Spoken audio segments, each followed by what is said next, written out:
Mũtumia mũritũ ũrĩa ũrabataraga ũteithio wa naihenya nĩ arahonokirio nĩ ndege ya gĩbĩrĩrĩki thutha wa ngari ĩrĩa ĩramũteng'eragia thibitarĩ gũkwama ndoro-inĩ kũrũmĩrĩra mbura nene ĩrĩa ĩrathiĩ na mbere na kũringa matũũra-inĩ ma Isiolo. Mũtumia ũcio arakuĩtwo nĩ ngari ya kanyaga gĩteng'erio thibitarĩ-inĩ nene ya Isiolo, no ngari ĩyo ya arwaru ĩrakwama ndoro-inĩ. Mbura ĩrĩa ĩrathiĩ na mbere na kuura mĩena ĩtiganĩte bũrũri-inĩ nĩ ĩcũngĩrĩirie ũritũ wa ũkuui na ũkinyanĩria mĩena ĩmwe. Ũteithio kũrĩ mũtumia ũcio ũrakinyanĩirio rungu rwa ũnyitanĩri wa thirikari ya kaunti ya Isiolo, ũrũgamĩrĩri wa rũnyanjara rwa nyamũ rwa Lewa na rũhonge rwa The Northern Rangelands Trust.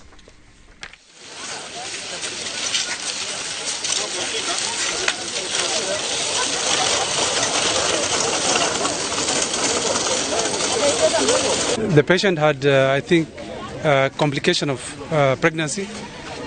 She could not deliver normally because she was fully dilated from around 1 in the morning, and the medical team were there, seek help from the department, and the patient was taken from Garbatula.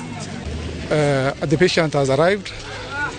Our medical personnel have looked at her, and we are happy to report that the patient has arrived while stable, and we want to say thank you. Haikuwa rahisi kwa sababu hata mara ya kwanza kupaa juu ilikuwa ni shida kwa sababu haungeweza kuona, lakini tukaomba Mungu kwa sababu chenye tulikuwa tunataka kwenda kufanya ilikuwa kwenda kuokoa maisha ya huyo mama na mtoto, na tunashukuru tumeweza kufanya hivyo, na nashukuru sana Lewa kwa hiyo ndege.